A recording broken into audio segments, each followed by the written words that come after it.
Back to last night's elections.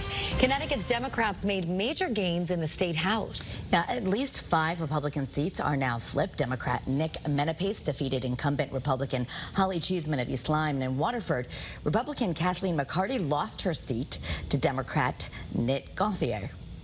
Republicans did win back a House seat in the 149th district in Greenwich, with Tina Corpus defeating Representative Rachel Khanna.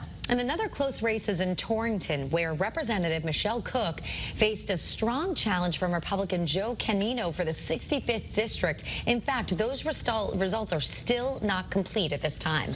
Democratic Representative Chris Poulos of Southington was able to keep his seat in the 81st district. While several Senate races are still too close to call, Democratic challenger Paul Honig is poised to unseat Senator Lisa Seminara of Avon, with 80% of precincts reporting. Senator Tony Hwang of Fairfield had a lead over Democrat Rob Blanchard, although reports suggest that Blanchard may have conceded to Hwang.